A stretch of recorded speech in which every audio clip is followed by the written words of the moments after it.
And we're live. Welcome everyone. This podcast is an alpha and may be subject to change. Joining me today, it's just Tef, just me and Tef, the duo. Hello.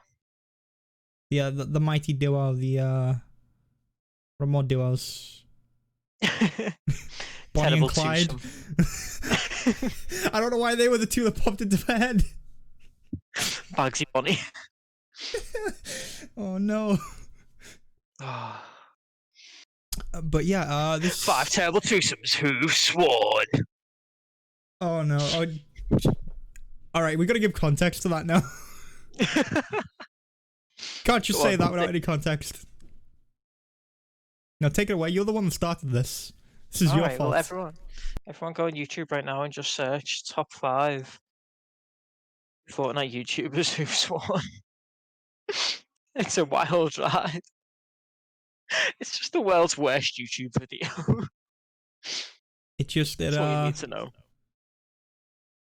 I don't know. It just we went down a rabbit hole after that, and it was just. And Fortnite YouTubers they've mastered the Zoomer clickbait. They've got that down. They really have. But yeah, that should we talk about what we've been playing this week? Or well, should you talk about what you've been playing this week, Tef? Because I'll be honest, I've not played much. I've actually been sick the last few days, so I actually took a couple of days off stream, which was unfortunate. I skipped streams. I saw that. Yeah. Tuts. Shame. So, have I been playing? I've been playing Bioshock 2, actually. Ooh. This week. Dude, I remember you mentioning Bioshock, yeah. Yeah, because there was a kind of trajectory on this, because first, did I mention this last stream? At first, I was gonna play Fear 3, and then realised that it's god awful. I don't remember if you mentioned that on stream, but I do remember talking about that. Yeah, I mean, we spoke about it at some point. I think it might have been on Jack and Dexter, I don't know. But yeah, so me and the GF downloaded Fear 3 and quickly realised it's awful because I wanted a horror game and it's just a shooter. Yeah, it's like not even. That's the worst Fear to pick. Yeah, it's the only one I had. It's the only one I've got. Like I think EA gave it away for free or something at some point. Whoever publishes it, whatever. Wouldn't surprise me. Someone gave it away for free. So then I was like, I know, I'll play Dead Space 1 because I also own that and I've never played it. A good game. Didn't like it. Oh. Couldn't get into it. It's just what turned you off? It's not scary. It's really not. It's just it really falls flat for me. One thing is the way the necromorphs run at you, and they've got like arms coming out of like the shoulder blades up here, so they kind of run at you going, and like it's not scary. It just looks really goofy. If your cam wasn't blurry just then, that would have been a great clip. Maybe the blur's on purpose. Shh. No, there was like one moment I thought that when I was playing it, when I was just like, I can't take this. This is too much. This is just like too generic.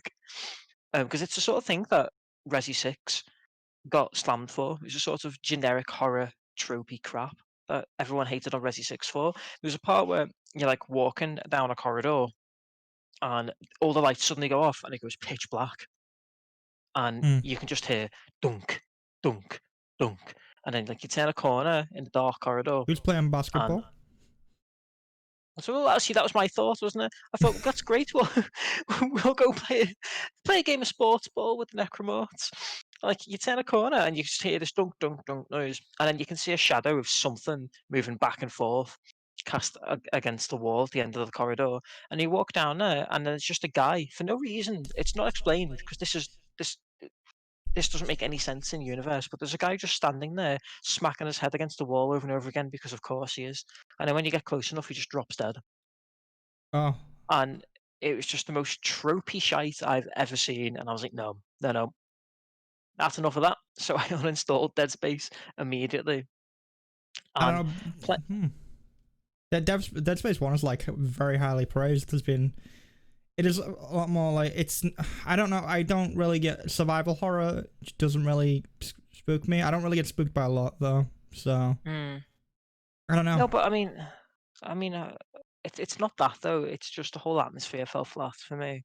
Maybe it was better at the time. I don't know. It's a pretty old game. Probably. But When did that game come out? Oh, 2008, I think. yeah, I'd say 2008.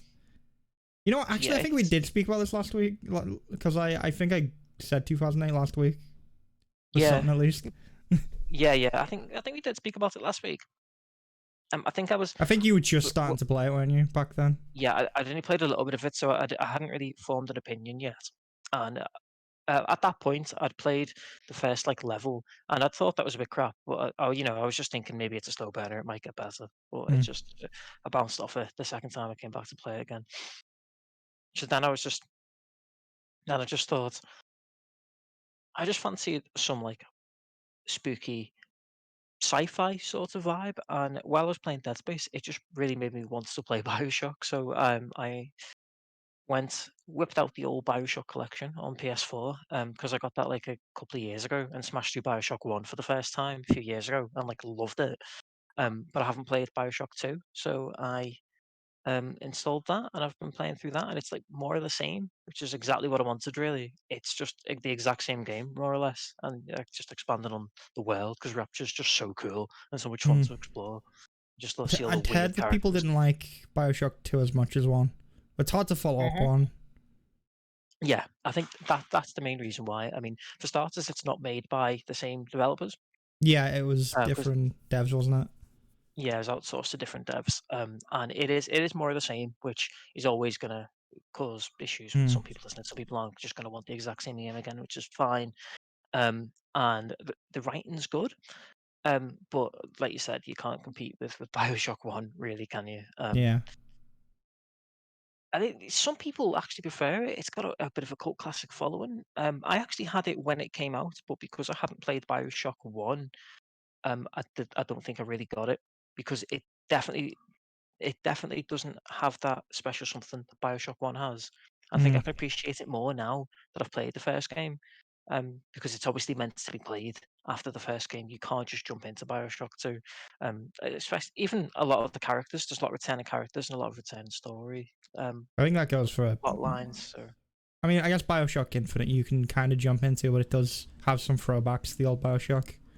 I mean, yeah, Infinite's kind of like a soft reboot in a lot of ways, isn't it? Yeah. So that's fine to jump into. Um, You do but end yeah, up that's going back to what it's Columbia and that game. Hold yeah. on. Yeah. So you do end up actually going back, to the underwater city in There's a D, Infinite DLC, isn't there? Or yeah. expansion of some kind. There's a DLC, which is it's actually a prequel. It's set in Rapture before it all goes to shit. Rapture. Yeah. So I couldn't Rapture is remember the the names of the underwater one, places. and Yeah. it's Columbia in Infinite. I was trying to remember what the other one was. I knew it began with an R. I just couldn't think of. I was thinking of like there's that one game called like Gone with the Rapture or something. Everybody's gone to the Rapture. Yeah, Everyone's gone to the that, Rapture. It's like a walking sim. I don't yeah, know that's why set that in popped like into a my head. British town. I think it's set in Ireland actually. Maybe No, it's like is it? it's like set in Surrey or something. I've played that. It's not very good. No, I did. I heard it wasn't very good. But yeah, Some people would you absolutely kindly love tell it, me but more about Bioshock? hey, no. Oh, you can't do that. That's not how that works. I mean, yeah, so far it is basically more of the same. I just wanted an excuse to explore more of Rapture, really. So I've been enjoying it for that. We'll have to see how the story goes. I'm not too far into it at the minute, so it's hard to Hmm. judge how comparable the story is going to be. But so How are far, the it's RPG basically elements the same. compared to the first game? It's the same. It's literally the exact same game as the first one. Okay. The UI is the same. It's like the same engine. They've basically it's like Fallout New Vegas. They gave the engine to another company to just make another game in that engine. So Hmm. it's pretty much exactly the same. You play as a big daddy in this game. So you've got like a big drill. You've got like the big daddy drill as a weapon, which is cool. Oh. And like you're a little bit sort of slower in it and heavier. But besides that, it's pretty much the same game, and it's still like an immersive sim. Whereas Hmm. obviously Infinite is more of like a Call of Duty clone, isn't it? But Yeah. Bioshock Two keeps that same style as Bioshock One, where it's kind of like a light immersive sim. I'm vaguely remembering the end of Bioshock 2 now. I'm like getting No spoilers. no spoilers. Yeah, there's all. I forgot that you played the Big Daddy in 2. Yeah, It's, it doesn't really change much in terms of gameplay at all, honestly. mm, yeah, it's interesting. Oh, Mm. fly. But yeah, I don't know. I don't know if I could go back and play the Bioshock games again. I don't know. Like, 1 is hard for me to go back to. I don't know why, because Uh-huh. I played it twice. So after the second playthrough, it was like, I guess maybe I could go back to it now, but it's like one of those things where I don't know. I guess I don't know why there's no interest there. I don't know what it is. Mm. I think you Mm, could be in the right mood for it, and you maybe, certainly yeah, couldn't replay it a lot. It's one of them, like maybe every like 5 or 10 years you can yeah, come yeah, back yeah, to it maybe. because you want. It's not going to have that effect if it's not fresh, is it? Mm. It's that freshness of it that makes it so good. I mean, Like the I whole didn't play it when it twist in was. Bioshock 1 is like what makes it cool to do a second playthrough, like right after. Like, kind of just Yeah, yeah. appreciate that a bit more. But other than that, it was like I guess I just like I don't know. Maybe the gameplay just doesn't appeal to me as much, or it's I don't know. You're big into your immersive sims though, and it is just like a. It's not quite as in depth as most, but it's like I said, immersive sim light, which should be right up your street. I just feel like I don't know. I'm on like a path, you know. I guess Mm. it's one of those things I probably will go back to like years down the line. Yeah, Just feel probably. like I miss when games were good. You know, there's something beautiful about how like simple it is compared to games now, honestly, because there's no microtransactions and stuff, and it's very like linear, and it's just telling a good Yeah. story, and that is kind of refreshing. And I never played it back when it was new. I only played it like 2 years ago, Bioshock One, and Oh. I yeah, I Okay. hadn't played it, and obviously I knew a lot about it, and I really, really enjoyed it coming back to it. And even though it aged quite a lot by that point, it never really felt like it got in the way for me. But then I play a lot of like older games, so your mileage may vary on that. Yeah. I feel But like it's one of those games that's aged pretty well. Doesn't feel that clunky going back to it. no, no, it definitely doesn't. It's not that old. It's No. not. I think because it's 360 generation. I think once you get to the 360 generation, most of the time they feel all right because the way games are designed hasn't changed all that much since then. Really, You that had was some around the time when we games on really the started to 360 that solidify it.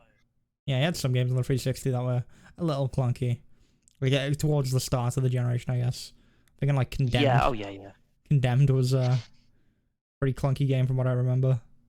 Yeah. That's true. I mean, yeah.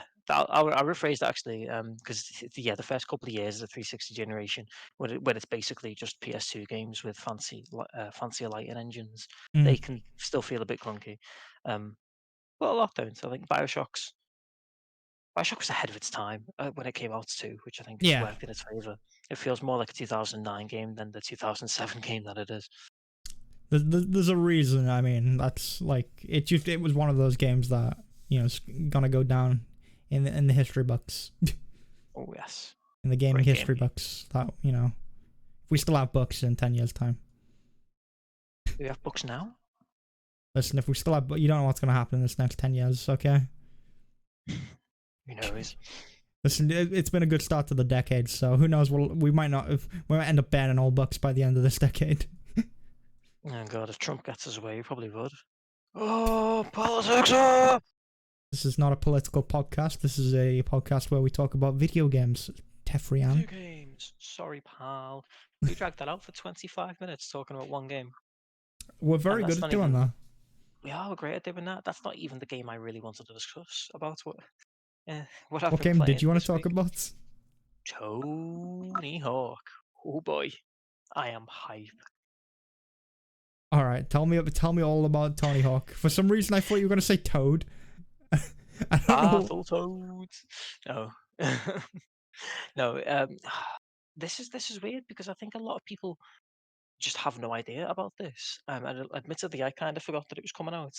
Um, but there's a there's a sort of remake of Tony Hawk Pro Skater 1 and 2 coming out.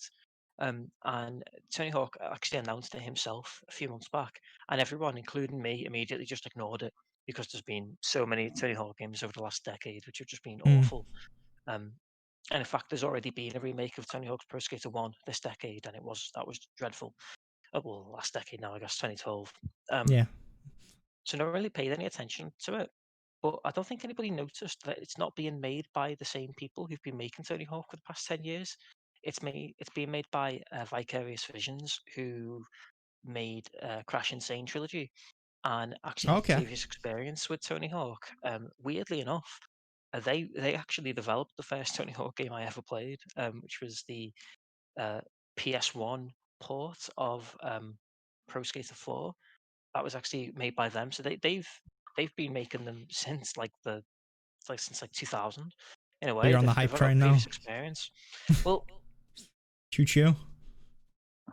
the thing is though, I've played it and it's fantastic. And Tony Hawk is back because if you so like a couple of days ago, a pre-order demo came out. If you pre-order it, you get a demo where you play the first level of Tony Hawk 1, the like famous warehouse. Mm. And just for some backstory here, just to understand why I'm so excited, I love the Tony Hawk games. Like I've obsessed over them for like as long as I can remember. I still play the PS2 ones all the time because they're just amazing games, and they just get me. It's also the combos and the speed, and it's funny for someone who doesn't like fighting games, even though it's kind of the same concept. Really, I absolutely love them. I love the Tony Hawk games. Um, and so yeah, so this demo came out. If you pre-ordered the game, news got round that it was really good, and it's only like a tiny demo. It's the first level, the warehouse level in Tony Hawk Pro Skater 1 is really really small. It's like designed to just help you find your feet, and it's basically a tutorial. But that's all they've given you, and you can only do like a 2-minute session where you just skate around and you just try and get as many points as possible. Really bare bones demo, but Mm. it's got the game feel in it, and that's all they really needed to prove was that it felt like a proper Tony Hawk game. I remember And playing the warehouse, the first level, but I didn't really get that into Tony Hawk games. I don't know, something about them just didn't. I remember playing the Simpsons skateboard, which no, that was awful. That game was dreadful. I know it's not great, but I remember playing that. I'm being That like, game is so bad. I got like a 3 levels in, and I was like, I'm good. This isn't for me. I think that's fair enough. I don't even know. I don't think I could put into words why I enjoy them so much. But they do give me that satisfaction. It's the combos and pulling off like mad stunts. Yeah, I That's need really to fun have you to do me. Like I said, it's that part of the Jack of Jack 2. I'll leave you that to you. actually in theory I should be great at them since I play so much Tony Hawk. But the trick is with this remake, they've actually gone back to the PS2 games to like Tony Hawk's Underground, and they've taken the code for the movement. Mm. They've actually ripped it out and like imported it into this game, and you can tell it feels exactly the same. And I know that for certain because I am I still play the PS2 ones now, and it does feel exactly the same. They have You are nailed it, and Tony it's Hawk. beautiful. I am become Tony Hawk. It's it's funny actually because it's got all the same skaters in it from the first game. So it's got all these 90s skaters, but it's got them as they are now. So you can just play Oh, as a bunch of old men. And that and seems then very strange. well they get it they went it's okay though guys because you can get like classic outfits for them in their like classic 90s gear, but it doesn't change the model. So it's just old men dressed in like 90s like baggy flannel shirts and backwards caps, like literally like the meme, like the hello fellow kids meme. That's what they all look like. It's awful. You can get like old ass 52-year-old Tony Hawk with like a blonde hair, like dreadlock sweeped over to the side, like surfer dude look, but he's an old ass man. It's not right. It's disgusting. I feel like that gives me more incentive to pick this game up, you know? Play as old Tony Hawk, still going at it. Still being hip with the kids until he I breaks mean, his your hip. slips a disc. I mean, your boy still got it. To be fair, Tony Hawk. I can't say I see Tony Hawk pop up on Twitter every now and then. I don't really have much about him outside of the occasional tweet that I see. It's pretty much the same for me, to be fair. But he does still skate. He's like he never stopped. It's insane. What a guy. I mean, I don't know. I was never super into skateboarding. You know, it wasn't my thing. Oh man, I was when I was like 8 for some reason. Well, I mean that was like it was all the rage then. It was like height of skate craze. I was just Was like, it? I want to be a skateboarder, yeah. I guess it would have. It's mostly Yeah, it was mostly Tony Hawk's, to be fair. I just yeah. wanted to be a skateboarder because of the Tony Hawk games. I don't know. I thought that I always felt like skateboarding was a very American thing. You know, I feel like I just we do have like skate parks and stuff over here, like little areas, but I don't know. I guess I was never around them. I don't leave the house, so I don't really see them. Our own city had quite a big scene actually. In fact, one of the pro skaters you can play as in Tony Hawk's Pro Skater 1 and this remake of it, Jeff Rowley, he's from Liverpool. Fun fact. Oh well, there you go. Mm. Did not know that. Didn't know Educate he was yourself, either. son. Educate yourself on culture of your own town. I don't care about my own town. Let's be honest. I don't care about my own country. I could go anywhere, and it wouldn't matter because I'd just be in a room with blackout curtains, sitting here playing video games. Nothing ever changes. Just transplant the entire room to like Germany or something, and no It'll one just would be ever like even know. A set that I box up and just take with me. Unload. A flat back room. Oh, but yeah, I don't know. I don't know why I never got super into skateboarding games. I don't know. I guess it just was I ever into anything like that? I'm trying to think. Hoffman's Pro BMX. I mean, I liked biking as a kid, but I didn't play biking games. Wasn't it like I guess I played like maybe 1 or 2 racing games, but I was mostly into like kart races more so. I don't know. Going down like a Simpsons. There was the Simpsons. What was the Crazy Taxi Simpsons game? Road Rage. Road Rage. I remember playing that. That was okay. It wasn't Crazy Taxi, but that was okay. It was only Simpsons skateboarding. That was an atrocity. It's a crime against humanity, that game. It's dreadful. As a hardcore Tony Hawk fan, you can speak on that as well. It hurts me. It really hurts me. But yeah, I don't know. You been playing anything else this week? Tef? Well, I lost you for a bit there, fella. Oh, okay. I was just asking if you've been playing anything else this week. No. Okay. Ever since I got that demo, I've just been playing so much of that demo, actually. Even in that tiny warehouse level. I'm probably going to play it after the stream, not going to lie to you. Fair enough. Yeah, there was a pause there, and then you just came back, eyes wide open, and there was just a silence, and I was like, oh. It's just because for me, it froze with you going. Pog. Pog Tony Hawk. Yeah, I've just been playing Tony Hawk, and I intend to play more. Yeah. What have you been playing? Can I guess? Can I guess? Can I guess? Can I guess? Can I guess? You'll never guess. You'll never guess. Is EverQuest 2? Oh, you're close. You're close. Okay. Wasn't quite right. So yeah, I was gonna bet $150 on that one, but you know, I knew you wouldn't get it. You can't do that. That's not your money to spend, son. True. But that's for the capture card. Yeah, I don't know what, but I've not really played any in this week. I've played more Arcade. There was a big patch that came out for Arcade. They brought a new dungeon. I don't know if anyone can do the dungeon right now because it's so high level. You need to get your gear to like a really you need like 17k gear score or something to do it. I'm like 11k gear score. I ain't getting that done. Yeah.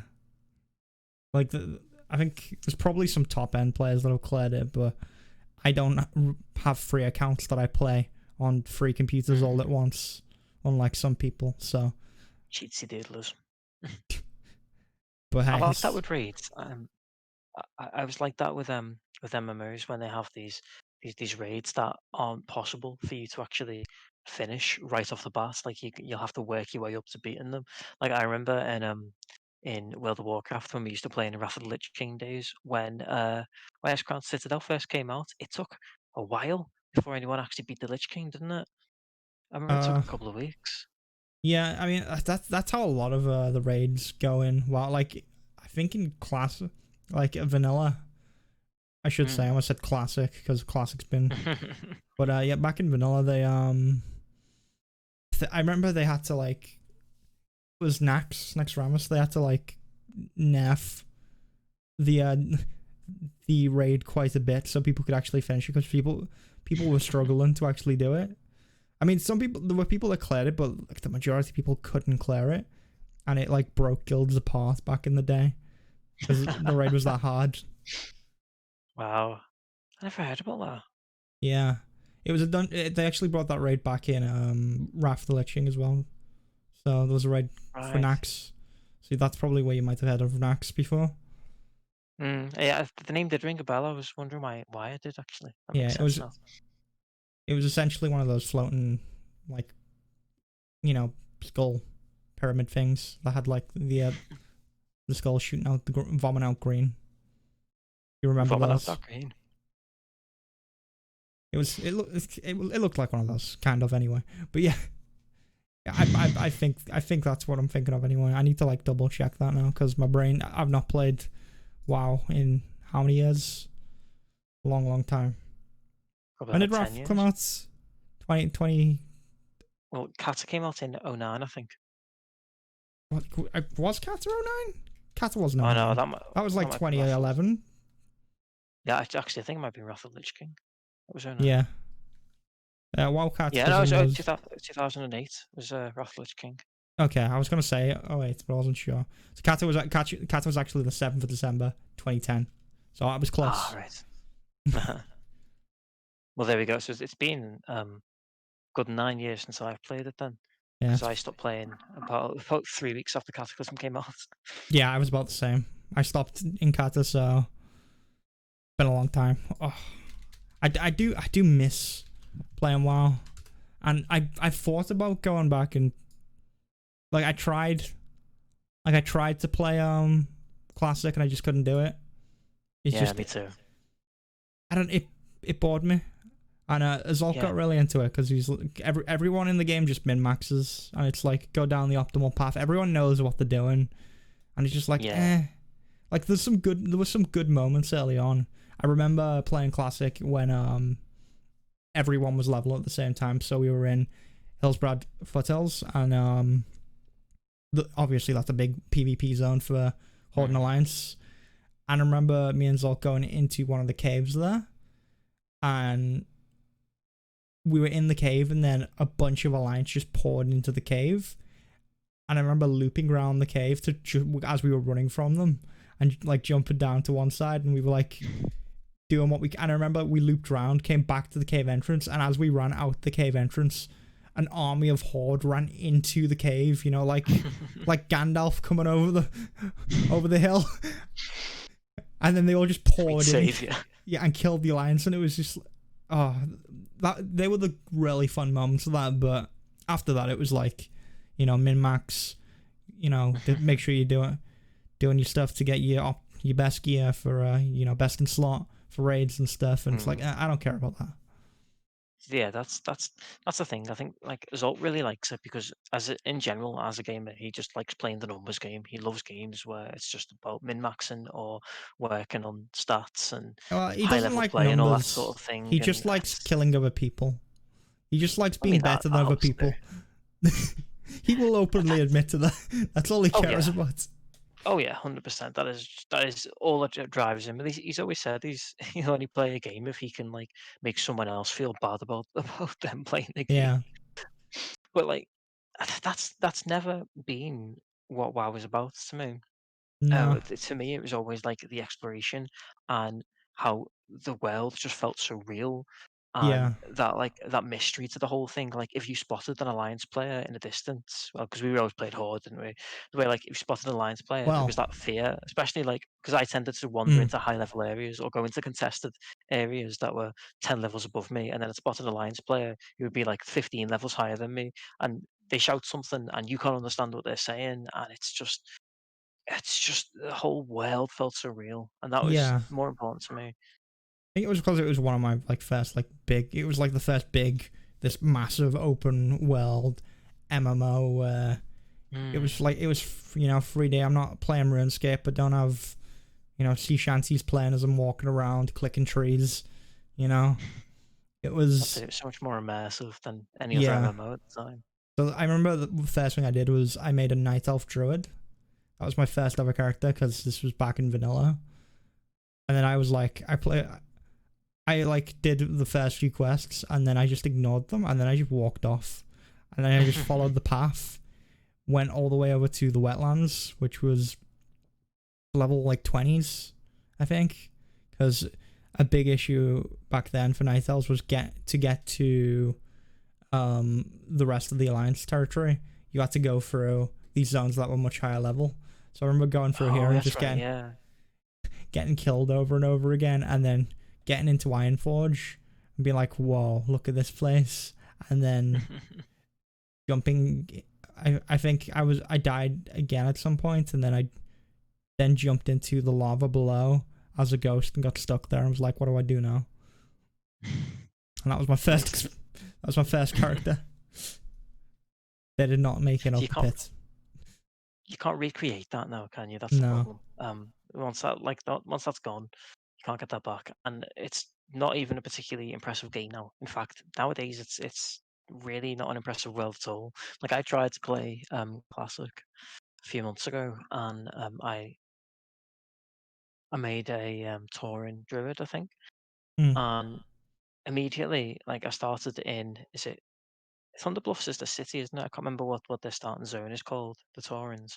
I Um, shouldn't be but pulling a like blank on this. I should know this. I know I should know that too. That's so annoying. I remember the city's called Next Thunder to the Bluffs, but I can't remember. Barrens, Bars and Needles below that.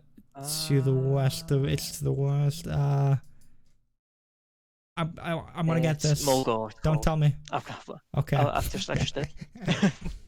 Mulgo, Yeah, I that's it. wouldn't have gotten that. Mulgore. Yeah. Well, like actually, I can't remember what it's called, but the second I spawned in there, I remembered every nook and cranny of it immediately. Like I Hmm. remembered the whole zone. I remembered all the barons and all the Duratar. Like it just all came flooding back, and it doesn't feel like a real world anymore because now it's really really obvious when you look around. Everywhere is an oblong, and the Hmm. same mountains border every zone. The same ugly looking hills that like Yeah, they've essentially just taken border. like a brush tool, clicked to raise the land up, Yeah, and just that's be like exactly what it done. looks like. And it's just this ugly grey texture on all of them. And yeah, it's just not as immersive as it used to be because like it looks so fake and ugly now by today's Yeah, standards. it's essentially one of the like when it's a set that you're walking around in, and if Mm. you go behind the curtain, you're like, oh, look at this. Yeah, and it's especially easy to do that in vanilla Yeah, Azeroth as well because it I didn't even have like a full open world really. yeah, I to this day still know how to get underneath Orgrimmar and drop into Rage, like behind the Ragefire Chasm portal. I remember learning that trick, and then when I played Classic WoW, that was one of the first things I did. I went back, first try, dropped into there, and I was like, I actually remembered it. It was, That is impressive. I don't know how, it just all came back to me, and I was like, this is, brings back memories. I remember sitting in there and just putting down stupid stuff and like dueling in there and all, and sent like with the Eyes of the Beast, send him a pet out to go around like the little crater that was underneath Org. Oh, it was so much fun. I mean, you probably remember that because you had to do that all the time, considering you made it your little guild hall. And I can remember sitting behind that portal, um, with everyone else and seeing all the noobs being like, "Oh my god, I want to go in there!" And then like they ran towards us and just went through the Yeah, portal. yeah. Good It was times. that was a good time. I remember you'd be like, they'd be like, how do you get in? It's like, oh yeah, you just go in, and then you go out, and then you gotta like tell them to do weird stuff, Yeah. It's like Just you're keep just not walking doing in and it out of the portal 20 times. Then it works. right. That was good times. I don't know. I thought about, like, I just keep hearing good things about Final Fantasy 14, and I feel like maybe I'd get some of that experience from playing Final Fantasy 14 because it feels like different MMO. You know, it feels like it's going to be very different. I've heard the music in that game is amazing as well. It's very Final Fantasy. Yeah, well, So yes. But it's supposed to be a good game. But subscriptions. yeah, again, it's subscriptions. I just can't do.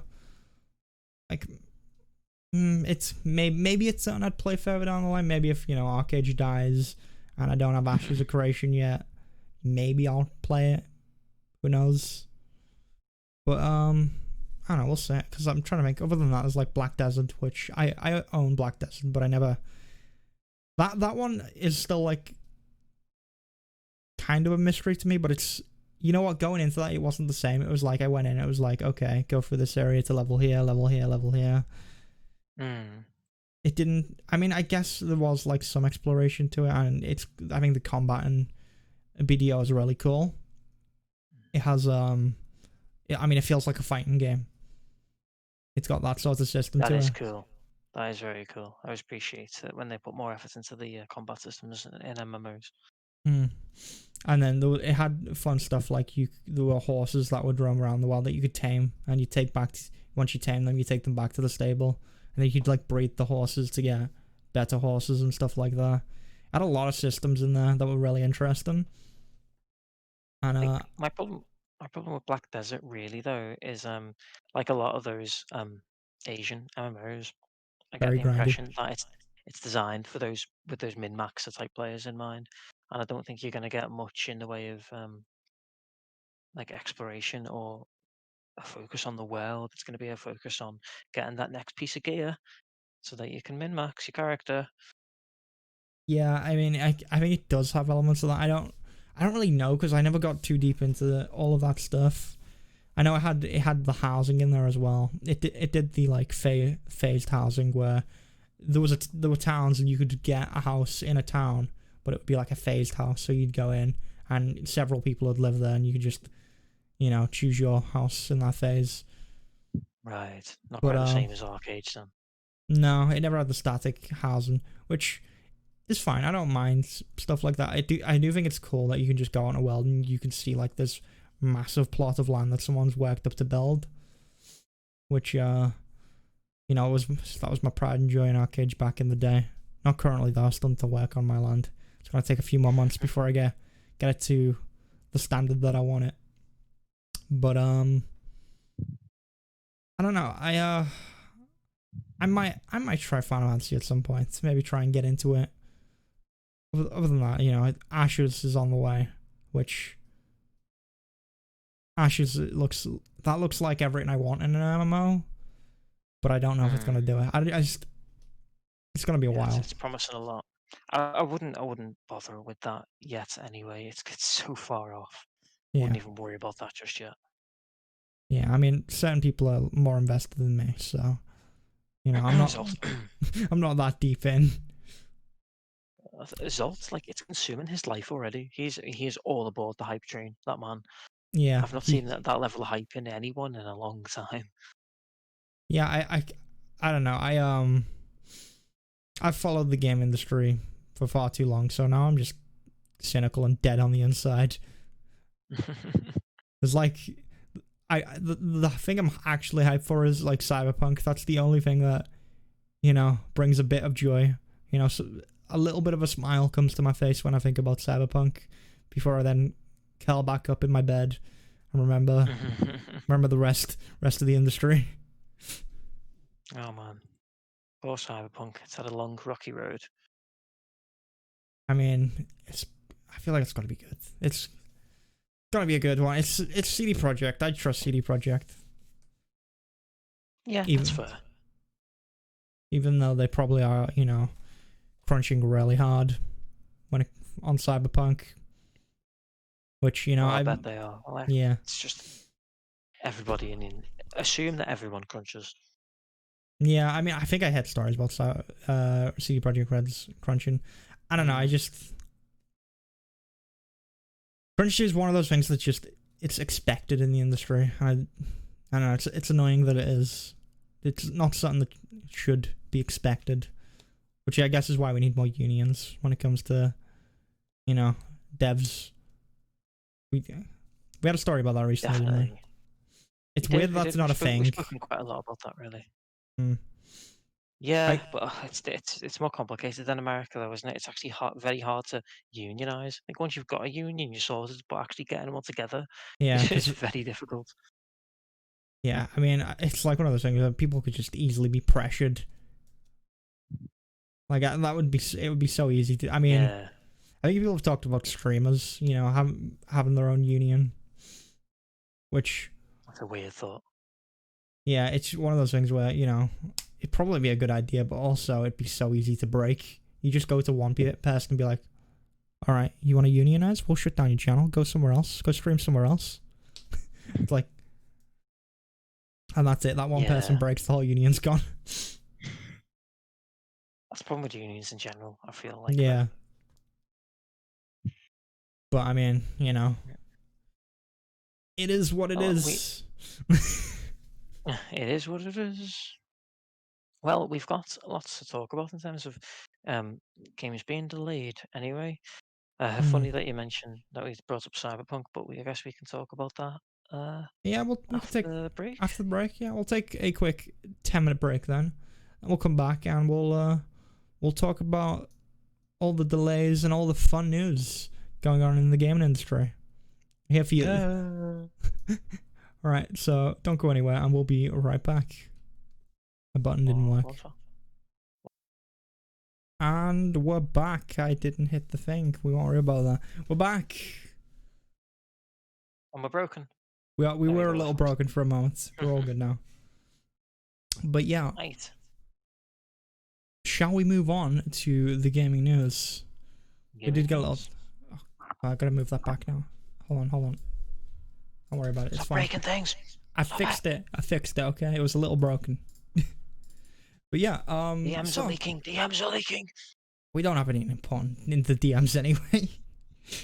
Just Simpsons videos, it's fine. True.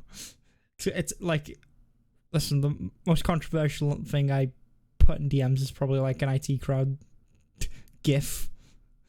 I don't. But yeah, I mean, you do that anyway. I do. That's my one way of talking with people. Like, I did that in uni. I didn't actually read whatever was going on in the uni group chats. I'd just send an IT crowd GIF in response to the latest thing, or a Jontron one, because that's all I did. And one of the people in the group liked Jontron and IT crowd, so understood my reference. I love Jontron, except for the fact that it's cancelled. It's been cancelled a few times. Yeah, he doesn't help himself. No.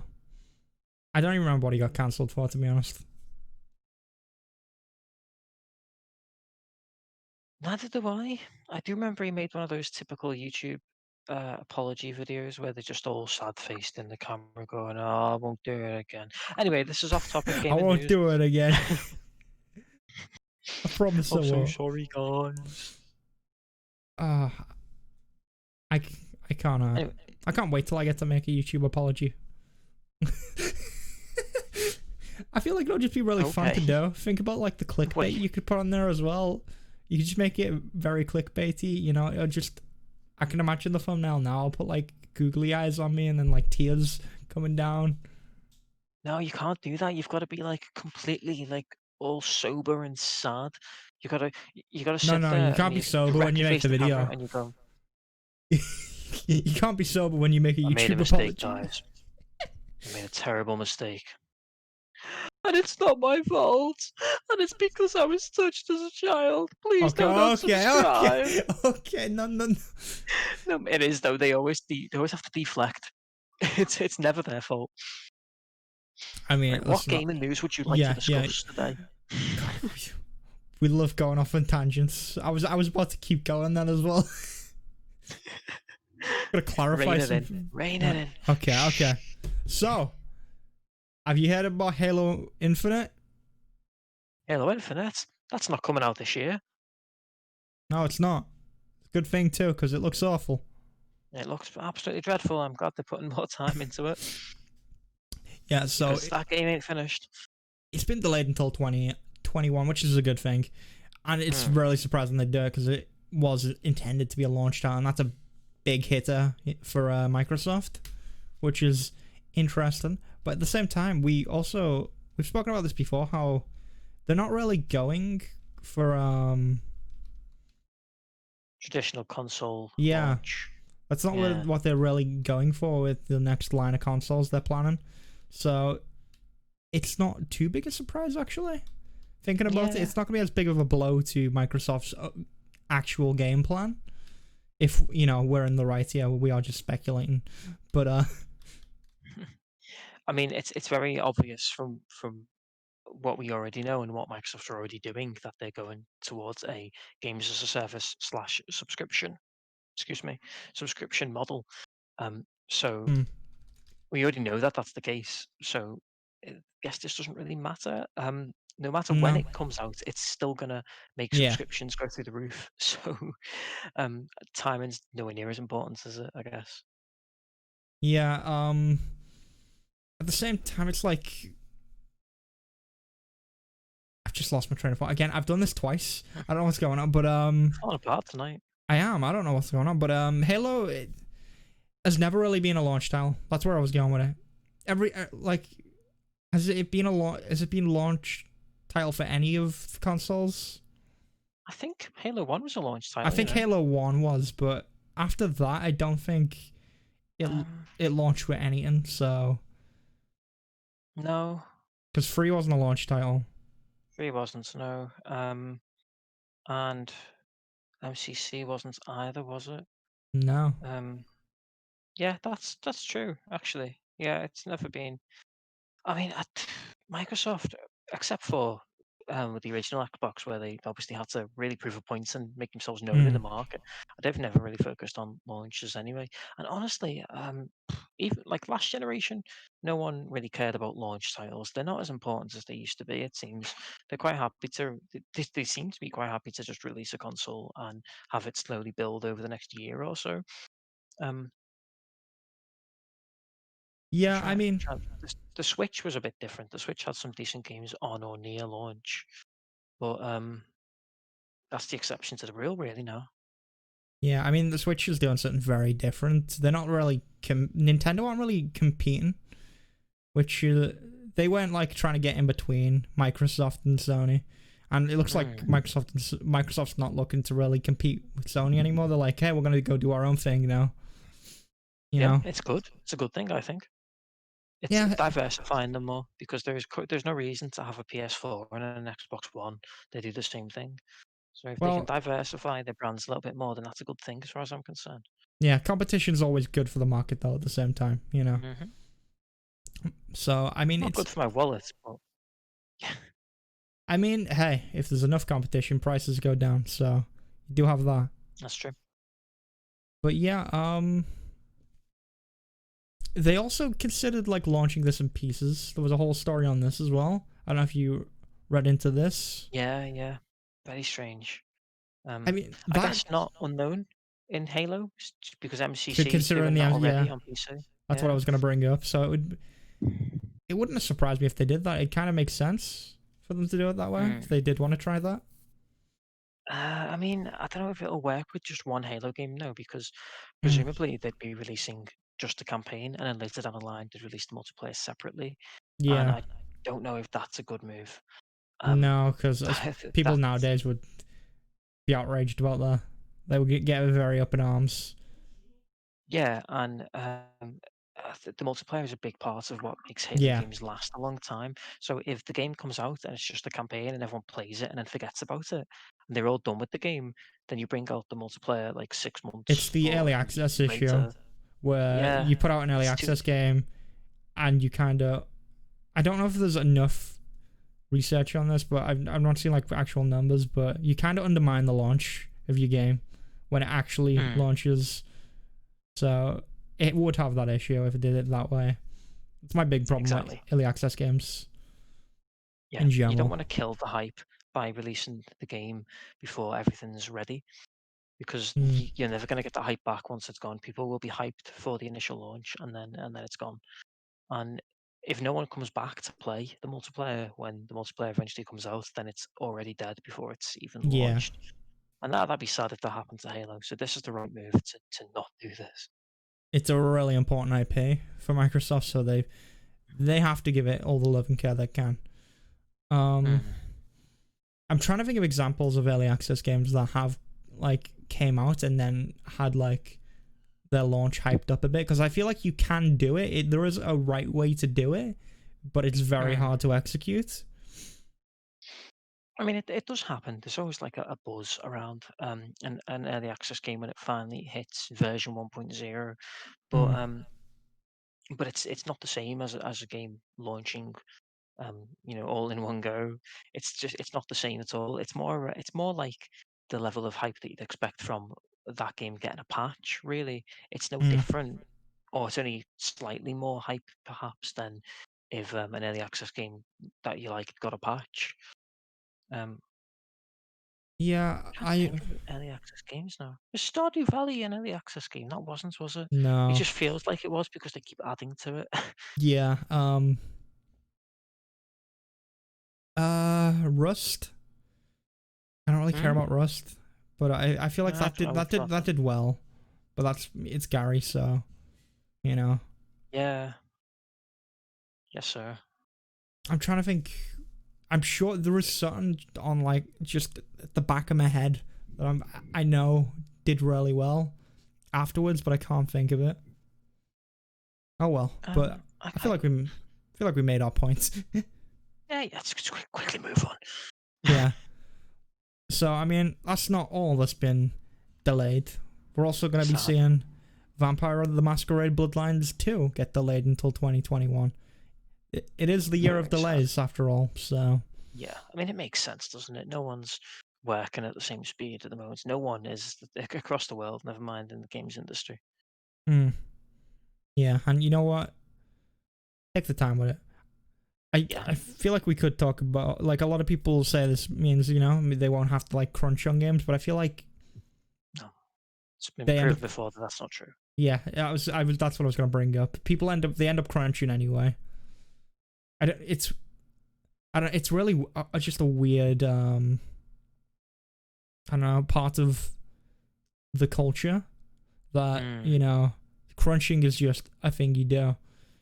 It's like a bunch of university students trying to get the dissertation done in the last couple of weeks. That's what it is. Like, all right. Yeah, that is exactly what it is. All right, boys, we're not leaving the house until this is done. It's got nothing to do with timescales. It's just a bad management of your time. Yeah. Just like with the students. Yeah, I mean, these are professional companies. Like students, okay, sure, but these are companies where people are paid to manage people. So I don't know why they screw that up. Yes, here we are. But it's weird. I feel like that was something we just needed to bring up because that comes up every time someone talks about delays. I'm quite looking forward to Vampire Masquerade. Actually, I've never played the original. I know quite a lot about it, and I probably would really enjoy it if I played it. Very clunky, but you would enjoy it. It has a lot of problems, that game. Like, there are just times where that game just breaks, and then you just end up, like, half in the floor. You're like... I mean, that's kind of par for the course for 2000s CRPGs, though, isn't it? Like, you've got to expect a certain level of jank anyway. Yeah, I mean, yeah, it was very janky. That's one of the jankiest games I've ever played. But it's such a fun game. And I do really want to play the new game. I'll probably end up streaming that when it does drop eventually. But yeah, you should. I feel like you should definitely give it a go. It's definitely up your alley. Yeah, I think I would like it. I've been tempted to try that Pathologic game because that's on Game Pass, and I know that's famous for being awkward to play because it's intentionally awkward to play. But yeah, it might be fun or funny at least. Yeah, I feel like a few people have asked me to play that, think may have even asked Mm. us to play it. Yes, Yeah. yeah, I've been asked to play it on stream, bizarrely. On your stream, I've been asked to play the game. I think it is one of those. It's more fun to watch than to play. But I feel like I need to experience it because I know it's the sort of game that would interest me. Even if I don't end up liking it, I know I'd Mm. get something out of trying it. Even if that is a just annoyance. I don't know. I've seen some of this game because there was another streamer that I was like, I had a point where I was like, you know what, I'll watch other small streamers, and then I found this one small streamer and she ended up playing it at some point, and I watched it and I was like, this is really weird. I don't know how else to describe it. It's a strange game. You're on like a time. It's kind of like Majora's Mask in that regard. Huh. In the sense that you're on, like, stuff I guess it happens is. throughout the day, and then you'll fail over and over again, and you'll end up resetting. Yeah, that's right. Yeah, I vaguely remember something about that. I've watched someone do an in-depth review of both games because Majora's Pathologic 2 Mask is and just a Pathologic, remake. or No, I Pathologic mean 1 and 2. Pathologic 1 and 2. I've played Majora's Mask. I think the second game is just a remake of the first game, isn't it? I don't So actually the know. weird series in general. Yeah, it Sweet is. Suffering Jesus, Vampire the Masquerade Bloodlines 1 is somehow £16 on GOG. Oh, Hey, you are not worth that money. it's a good time, but I mean, you know what? Hey, when we're done with Hey. Jack, who Oh knows? God. Oh, what can possibly go wrong? I feel like that might actually be a fun one to play through, because it's not like action heavy. I Yeah, guess there is RPGs would action. actually work well. It's got it definitely. I mean, there is like fighting in it quite often, but it's not that often. There's a lot of talking and walking around. That could be a fun one to Walking do. and talk, I've just whack it realized. on the list. Yeah, well, we can throw that on the list. But yeah, that. I realized I never had gaming news, and I still had intro. I'm currently discussing. We won't talk about that. Oh, you've got one job, man. One job. I've got more than one job. Okay, there's multiple jobs going on, right? You've only got one job, and it's very nice. But yeah, Shoot. other than that, we can talk about Embracer Group, which THQ Nordic's parent company. They picked up quite a few studios. I think the big two, well, the big one's like the Metro studio they picked up. So it's interesting. They picked up all. Do you not played Metro? No, never. I know Ziff's played it. Have you played it? I've played a little of the first one. I don't. Oh, I don't really remember. Like, I didn't play. There was like last. I remember Last Light was like went through like hell to make that game come out. Oh God, yeah, I've heard about that. Didn't like half their building fall apart or something? They lost a bunch of data, or the building flooded. Flood, I think like it was that, yeah. Yeah, it's awful. Yeah, That happens a surprisingly often. That happened to the No Man's Sky dev team as well. They definitely didn't need that as well. Yeah, I think that's why it released unfinished. I mean, they were really pressured as well with that game. Yeah, they were way too much pressure on like an indie dev. Yeah, it's interesting. Metro's a fun series from what I know. All I really remember was in the first game starting off you're underground, and then there's a stripper who then Great. I don't. that's what I remember. That's like how the game opens. Okay, well, I'd probably like it. I should ask Ziff more about it. I don't know much about them anyway. Yeah. Yeah, it was those guys, wasn't it? And the studio behind the Insurgency games. I don't even think I know what the Insurgency games I are. think they're an FPS. Yeah, that's right. That's my knowledge of them. Tactical first-person shooter, apparently. So yeah, so those guys Isn't there only one have been Insurgency brought out. game? I think there's two. Two came up just then. There's Oh, Insurgency okay. Sandstorm. I didn't know about two. I knew Um, about Insurgency, but I didn't know about Sandstorm. mm. So yeah, those two studios have been bought. And they've been placed under the umbrella of Saber Interactive, which is like a subsidiary.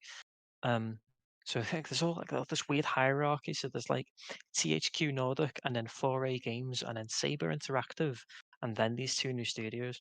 And the only thing I know about Saber Interactive is that they made the anniversary versions of Halo 1 and 2. Oh, okay. They're responsible for the graphics overhauls in Halo Anniversary. Hmm. That's all I really Hmm. know about them. But obviously, they obviously, I'm getting the impression that Don't. they're gearing up for a big old shooter if they're doing this. Yeah, I don't know how I feel about Halo 2 Anniversary though. You know, don't know how I feel about the Right? graphics in that. I don't know. Just Really? it, Do you not like the graphics in Halo 2 Anniversary? I don't know. I don't know how much it feels like a lot darker. You know. Oh yeah, you've got to bump the contrast up. I think that's more to do with MCC, to be fair. Okay, But fair that's a enough. very uncommon. I was going to say that's a really uncommon I guess I mean opinion to have. I haven't really played the campaign and stuff in the. Mm. I've only experienced it in multiplayer, and I guess that isn't really the same. But it's No, multiplayer's different. Yeah, the multiplayer for Halo Anniversary wasn't handled by those guys. It's handled by okay. someone else. Yeah, no, sorry, Saber Interactive only did the campaigns, like the graphic overhaul Hmm. for the campaigns, I mean, which was all I awful had for was Halo Halo 1. 2 Anniversary, and all I could hear in my head was "Die alone." That's all I could hear. Yeah, I should have clarified. No, they didn't do that. I don't know who did that. It was so much of it was outsourced. But yeah, Yeah, I don't really have anything else to say on this because I don't know anything about either of these studios, honestly. They're I mean, very like mid-range FPSs, aren't they? So yeah, they're like. We were talking about this before the stream where there's like the triple A games, you got your indie games, and then you got your double A games, yeah, and I feel like double A battery games. I feel like that's what kind of what both of those studios feel like. They feel like double A Mm. studios. Yeah, it's a good way to put it. I don't They're know. kind of mid-tier. Yeah, I don't I know if think the there's a problem is better that term than double A. yeah, I mean that's a term that I've heard kind of floated around, but yeah, Hmm. it's weird. I mean, because that level of developer doesn't really exist. These hasn't existed for a long time, really. Like it was a thing in like the PS1, PS2 days. It's kind I of feel rare now.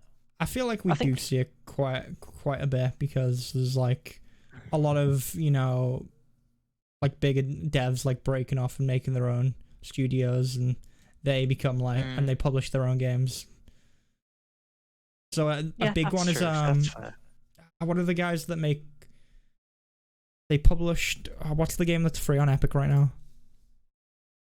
The Dark Um, Souls game that's free on Epic. What's that one?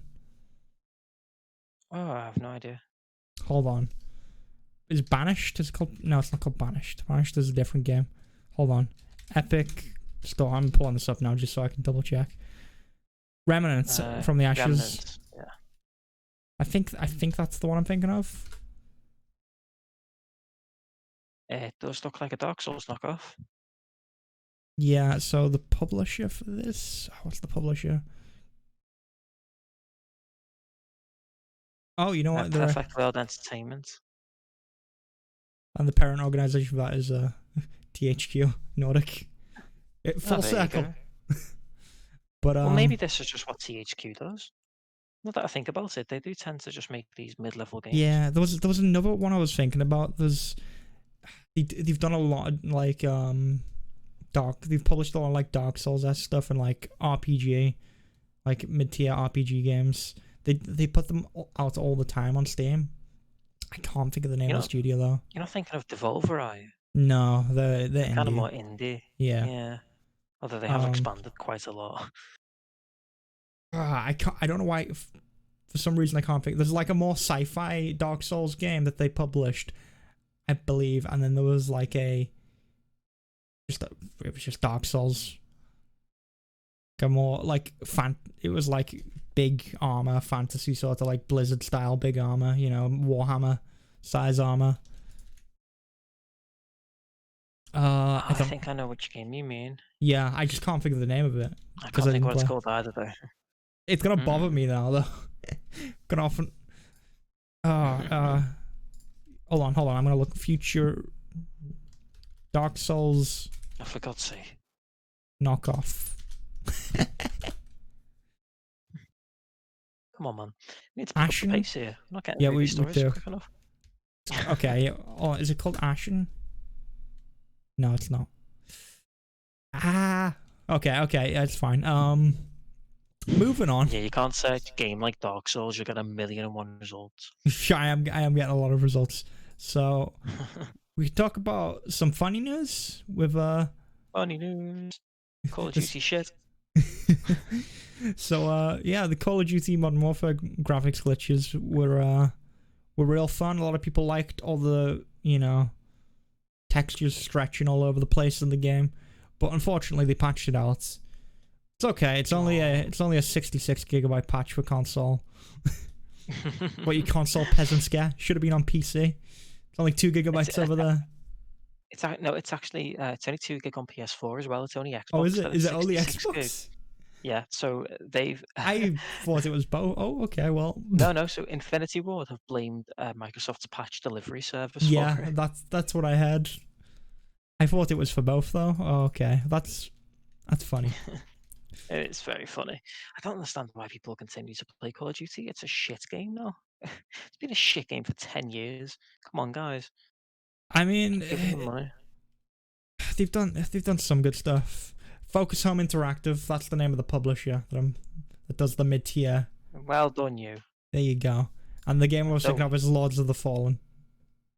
That's not even the one I was thinking of. Yeah, the sci-fi one was called The Surge.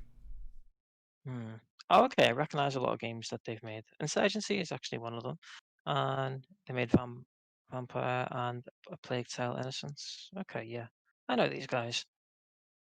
Yeah. So you can see all the games that they make are like they're like, you know, they're like mid tier. They're the double A's.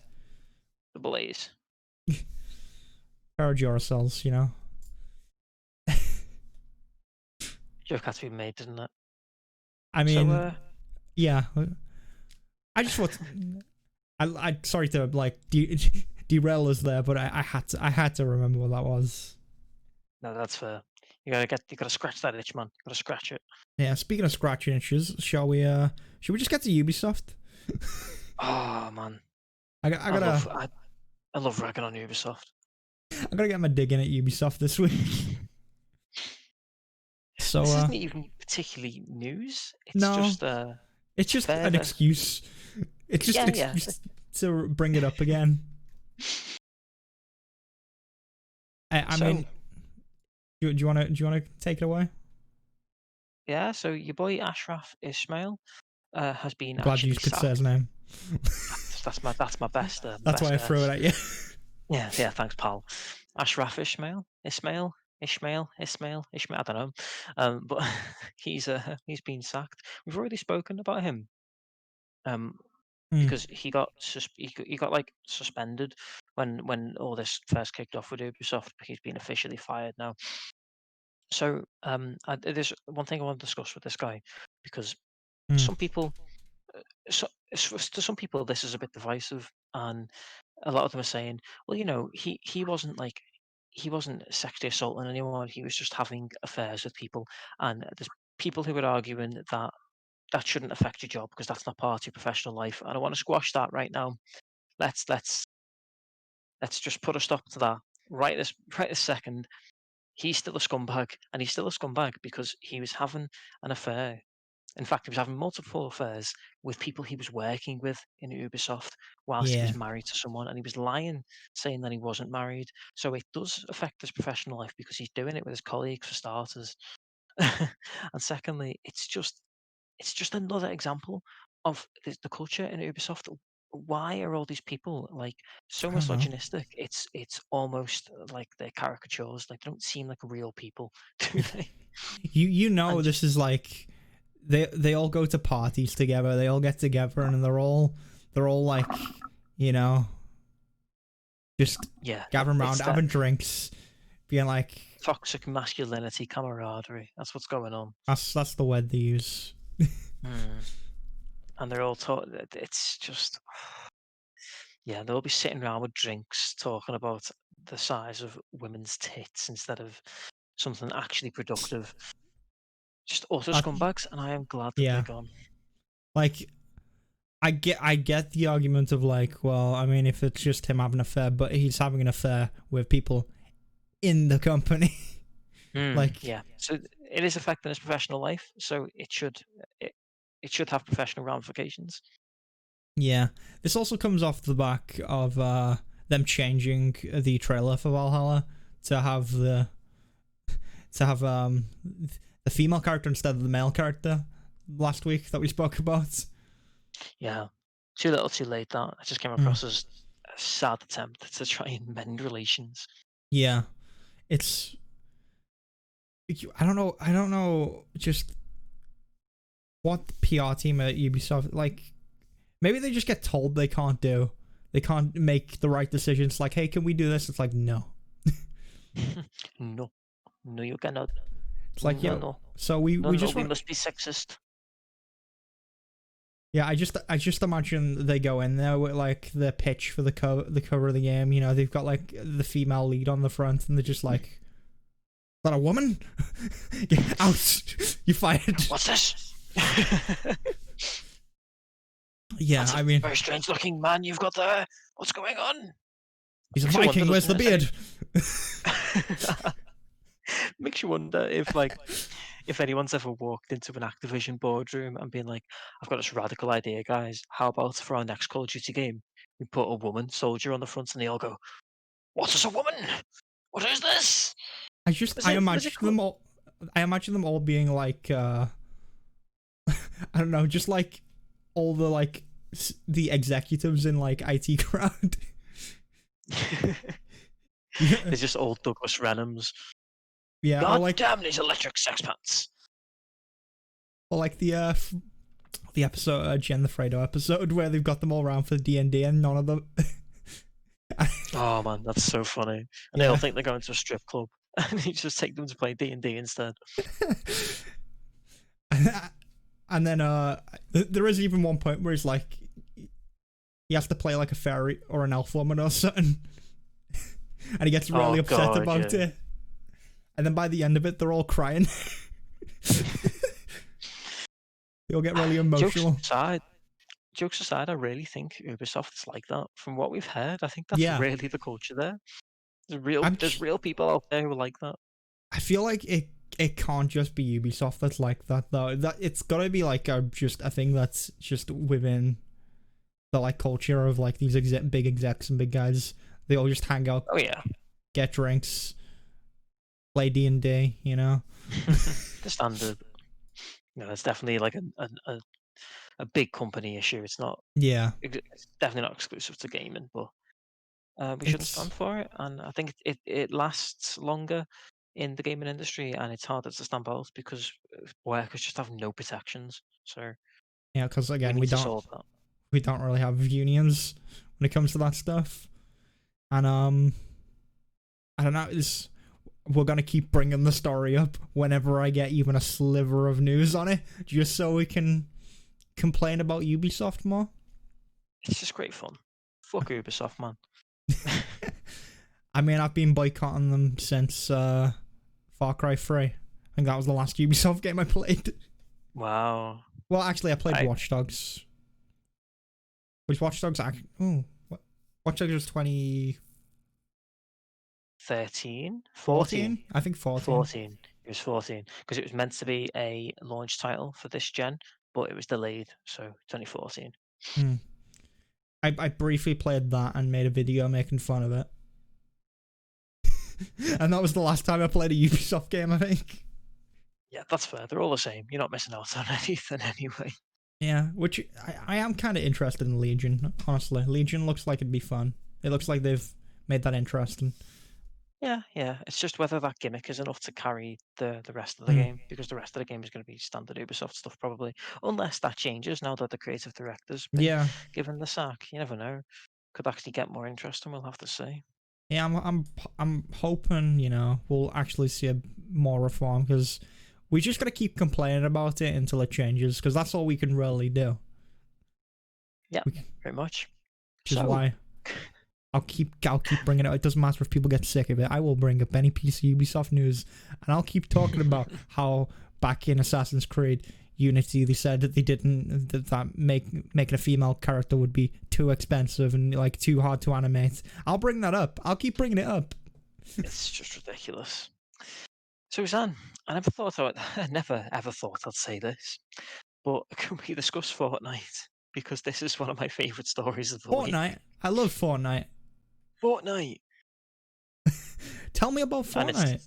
Tell me all about well, Fortnite, Tef. well, Epic have launched this massive coup against not just Apple, but also Google. And the best part is, I'm sure everyone who's listening already knows this because it's like the biggest news story of the week anyway. Yep. You probably don't have to explain it too much, but what I love about this whole situation is that Epic clearly had this planned because they had marketing material Yep. ready to go for this. They were on the ball. They knew what they were doing. I They mean, baited them in. They baited this lawsuit. they fully did, and then they released this really cringy, um, 1980 Fortnite hashtag free Fortnite, Yeah, like advert. Apple parody videos and Yeah, stuff. I think it's funny how it's parodying an Apple advert, which is older than most of Fortnite's demographics, so they're not going to get the reference. It's Yeah, just, yeah, I don't but know, it's it's just Fortnite, odd move. so Poggers, Fortnite, Poggers. Yeah, it's get fun. them Epic. So, It's just flush your way to victory, innit, lads? That's the way. oh my god, It's just I want to see the lawyers come on in to that civil case doing the floss, doing Fortnite dances, and I just want the jury to just be children. yes, and it's just whoever wins. It's just like, who's the guy who runs Epic? Tim Cook, That's Apple. Who's the guy who Tim runs Sweeney, Epic? Tim Sweeney. Yeah, it's just a battle of Todd. the twins. Tim Is it Sweeney. Todd or Tim, Tim? Todd. no, you'll think is it? It's not Todd Sweeney, surely. Like Sweeney Todd. No, it's Tim Sweeney. Yeah, God, battle of the twins. they've got confusing names. You're just thinking of Sweeney Todd. No, you're just trying to Yeah. decapitate people. No, we just got this image of like the battle of the Tims, and they're both just at the front of the courtroom flossing, and it's like a dance off. All the jury are all below, all 10 or under, just watching. Like, I need to double floss is check the that best. his name's Tim Cook. Yeah, okay, it is. Just double checking. It is Tim Cook. They're both called Tim. It's confusing. Yeah, it's confusing. I'll give you that. No, I think, to be fair, Epic are doing something that's actually good for the industry here, and I'm not convinced that they're doing it out of the good of I it's think not I out know of why the they're good of doing their it. hearts. They're I've got doing a it because they'll theory. make more money. Oh yeah. I mean, they So make have you more money actually out of read? it at the end. Have you read the litigation?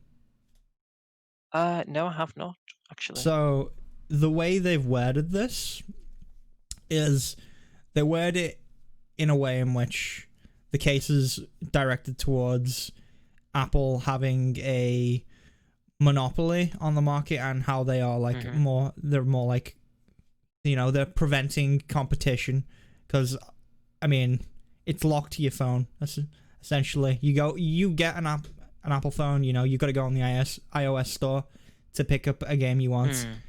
So that's the argument that they're making. I think they also say they don't want any compensation, so they don't want to get anything out of this case. That's what they've put in there, so that it all looks really good faith. But I think what they're actually really aiming to do is do the same thing they did with the Epic Store.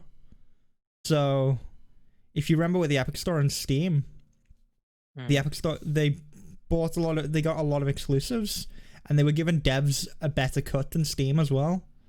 Steam Yeah. takes a big cut, so that I think what their plan here is to get they're probably gonna try and if they win the case, that is, because this is gonna be like these lawyers on either side are gonna be fighting tooth and nail because it's Oh Apple yeah. and Yeah. Google money. There's a lot Mm. at stake for those guys. They even if they don't get compensation, they'll make more money if their plan is what I think it is, where they're gonna try and expand their Epic Store to the mobile market, to try and have their own sort of foothold in mobile games, so they can. So essentially, they would get to be one of the big competitors in that, and what they'd do is they'd offer a better cut to devs in that market as well. And I think that's what they're probably going to go for, because they know they'll make their money back if they can pull that off. Mm. Oh yeah, definitely. Yeah, and that's the end goal for them. I do think it'll have a positive impact on the Oh whole yeah, definitely. industry, though, which is good.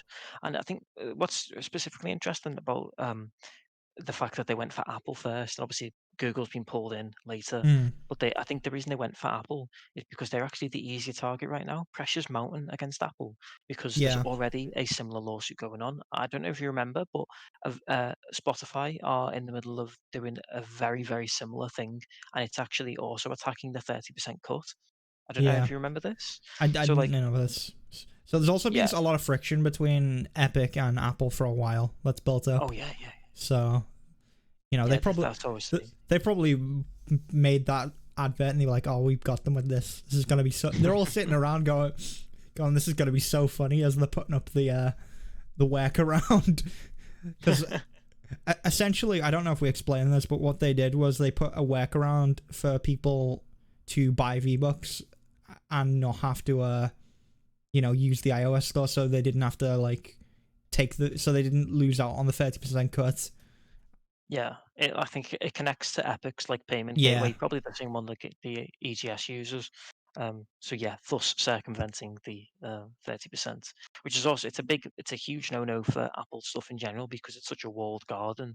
You're not allowed to just put your own payment gateways in, yeah, because even outside of the whole 30% cut thing, it's obviously a massive security risk. Anyway, Apple wants you to use all their systems so that they can ensure the security, which I'm sure is what Apple will use as their defense here. And it's a good point, but it doesn't change the fact that they're taking that 30% cut, which is not fair. yeah. I think the monopoly and everything going on. I think the monopoly. They've got a really strong case, and they probably know that because they've went at it, and they're gonna have the public backing from everyone. So even if they lose the case, they're gonna look good to people. It's really good PR for them. But Yeah, it already looks great for them, mm, even though they're blatantly just trying to make more money. yeah, I think I saw Tim Sweeney on Twitter, just going on about how it's about freeing the market, and it's like, okay, Yeah, it sure, is pal. it is good. They're doing a good thing that's gonna help devs. It's gonna be good for competition in general. I don't think. I think they're probably already working on some sort of Play Store to get up and running when this goes through, if it goes through. But Mm. they'll be one of the first on there. I feel like Steam's probably not gonna Valve in general are so slow doing literally anything. 5 years later they'll be like, maybe we should make a Play Store. Oh my God, have you seen the Steam app? It looks like it's from 2009. Yeah, but they were ready for this. Tim Sweeney went in there Mm. with a grin on his face, let's go Apple, let's 12 rounds. That's what I tweeted out, wasn't it? Yeah. Tim Cook versus Tim Sweeney, 12 rounds, winner takes all. 1v1 me.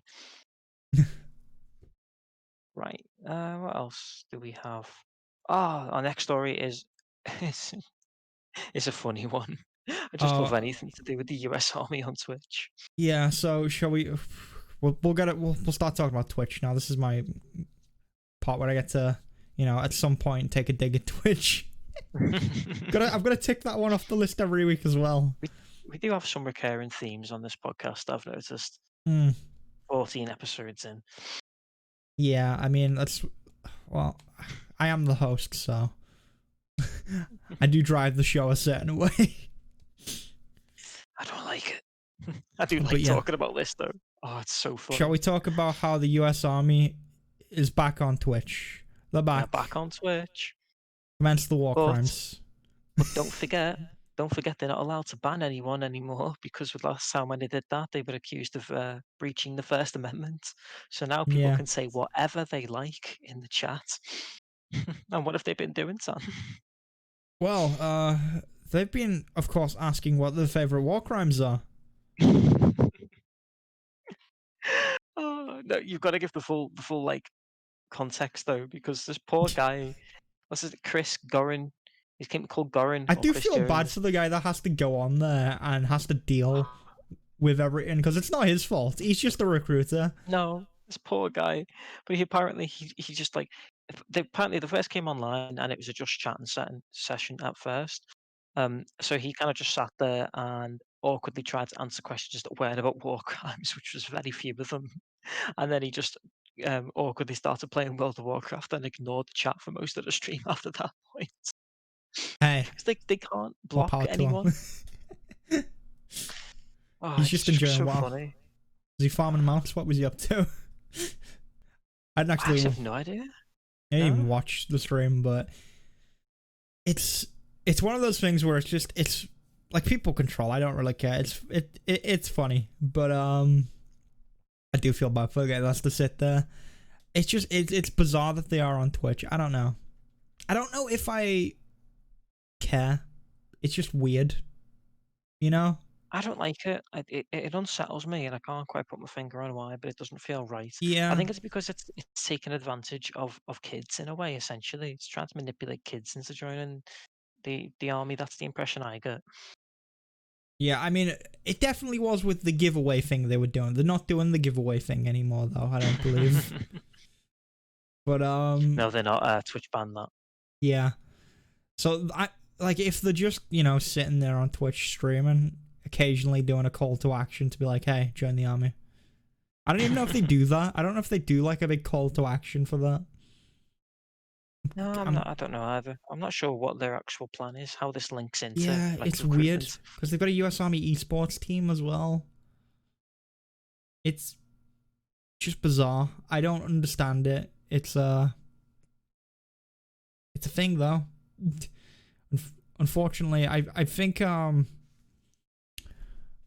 was it that tried to get it so they couldn't actually recruit through Twitch? There was a politician who was trying to, get that put through. Right. I think IOC are referred to as AOC. I don't know what her actual name is. Democratic Representative Alexandria Ocasio-Cortez. There you go. I see people refer to it as the AOC, and I'm like, oh, the AOC, I know her. I mean, I see why I know her. Name's a little bit of a mouthful.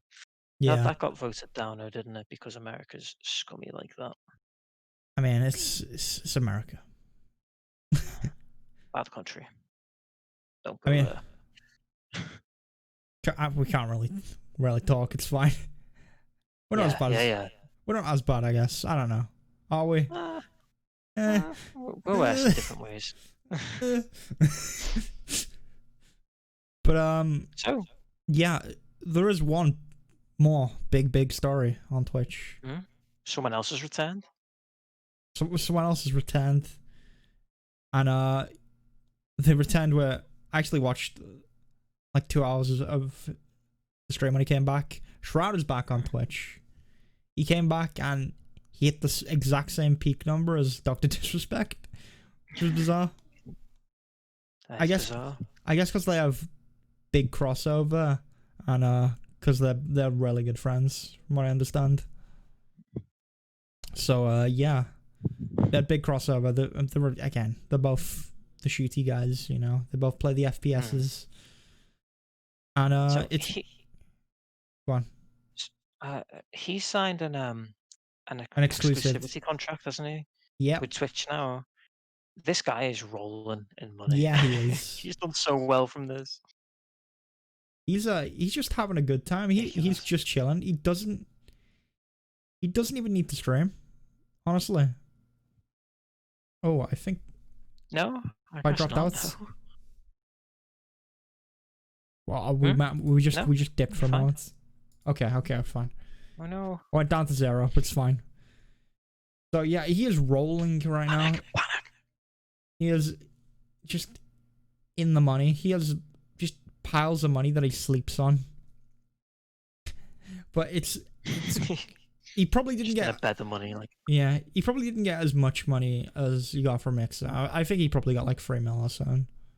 3-4 mil. I mean, he got a cool 10 off Mixer though, so I think Yeah. he's set for a while. For a while, you know. He's got more than that as well, let's be honest. He's set for life. Oh yeah. But yeah, he came back. He had a lot of technical issues on his stream back. Yeah, he had his big he put out GIFs for a couple of weeks before that, and he'd been doing like a YouTube series leading up to it of all his like best moments. It was like Shroud's best clutches, Shroud's best what else was it? Like Shroud's best snipes and stuff like that.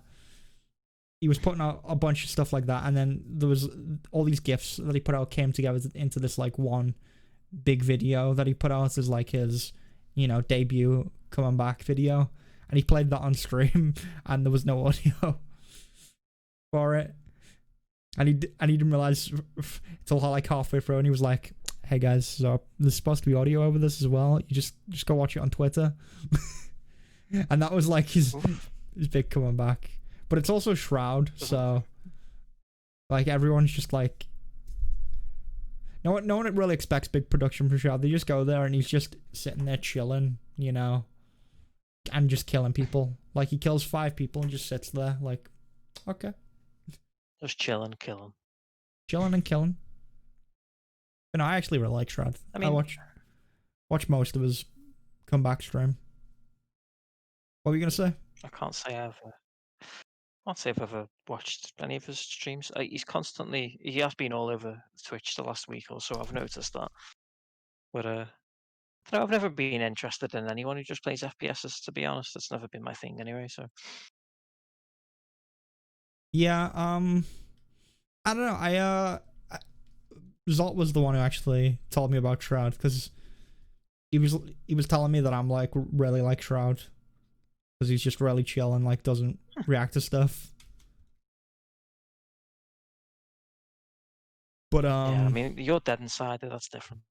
yeah, I feel like I can relate to Shroud in that I am dead inside. Oh, the internet's kind of dying now. We're dropping out a little bit. No, No. I better start wrapping up.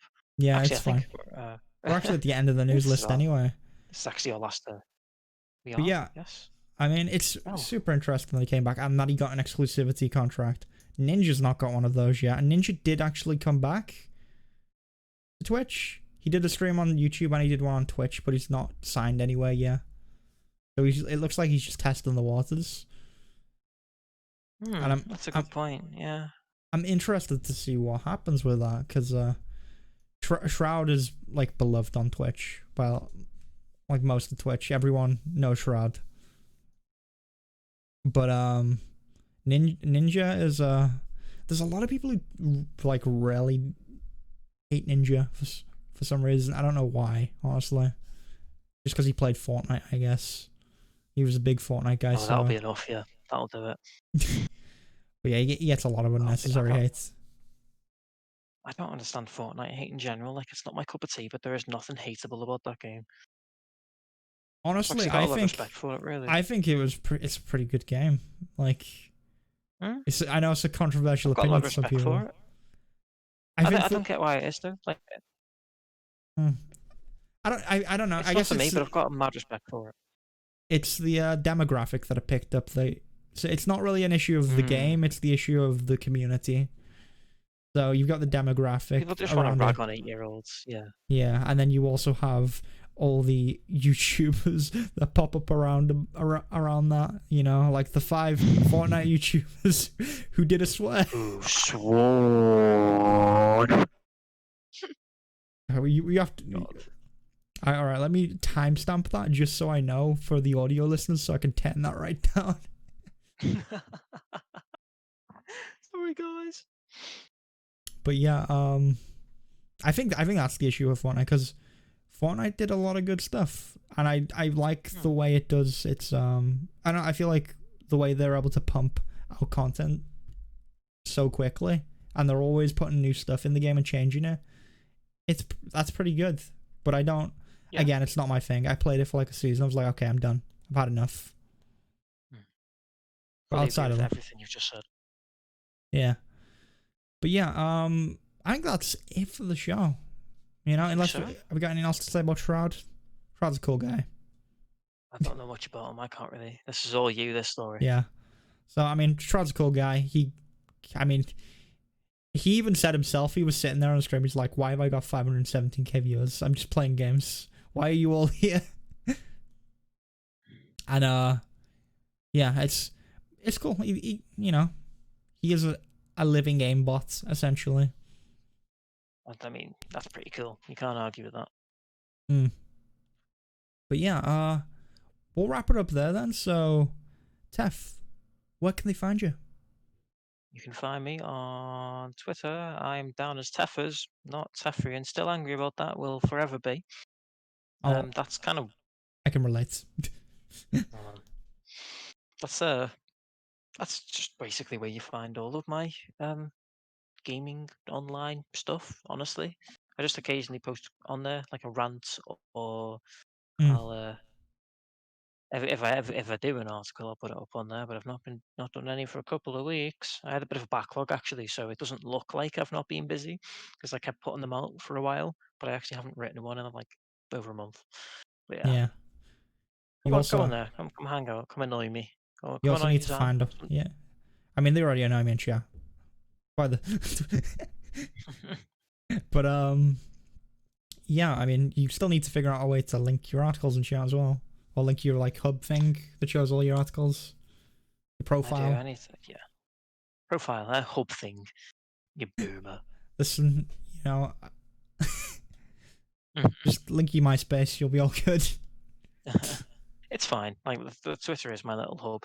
I've always got the latest article pinned on there anyway, and you can find all the other medium articles on there. I just write, I don't know, whatever comes to mind. Usually, kind of in the same vein as what we do on here. I'll just discuss games, mechanics, just games I like. Who knows? Whenever I feel like, really, just like talking about games. What about you, Mr. Zan? Well, I assume if you're here already, you probably know who I am. But if you don't, Zanrise on Twitch, Zan Games on Twitter, The Real Zanrise on Instagram, and I'm also Zanrise on YouTube if you want to go check out the arcade content. I am going to be trying to do some indie game night stuff on there as well. And I am considering having a second YouTube channel for the podcast so you can actually get the full VODs. I'm probably going to look into doing that. But, you know, if you want the audio experience, well, you could find the podcast over on iTunes and Spotify. So, we're a real podcast now, baby. We're official. So, feel free to go check that out if you want to listen to it. I always take out like the start and soon and the break, so you just get the full experience. No breaks, no bars held. You know, all good. Oh man, no loo breaks. You've got to listen to it all in one go and just hold it in. Yeah, just like we have to. You could pause, but you're not allowed to. No, it's not the authentic experience. You could do, but then you'd cry yourself to sleep at night knowing that you didn't have the real experience. True. But yeah, that is it for the 14th episode of the podcast. Woo, Lord. We've done 14 of these things. I don't understand how. I really don't. We just ramble. We do. I mean, that's all we do. We just ramble, go off on a tangent, come back to the topic, ramble about that, go off on another tangent. That's the format of the show. But yeah. I mean, we might finally have a proper name. We should just call it The Tangents. This podcast is a tangent. This podcast is one giant tangent. And maybe subject to another tangent.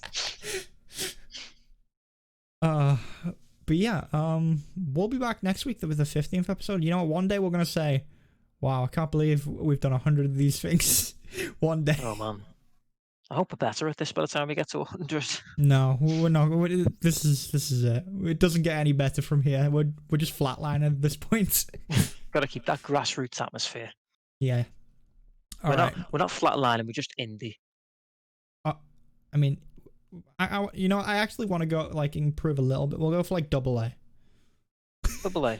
Yeah, I like that. We'll sign with THQ Nordic. All right, so thank you for watching, everyone. We'll be back next week, and you can probably also catch me and Tef on Thursday with some Jacques 2, hopefully. Le Jacques 2. Le Jacques 2. Le Jacques 2. All right, let's end this podcast. Bye, everyone. Bonsoir. Bonsoir.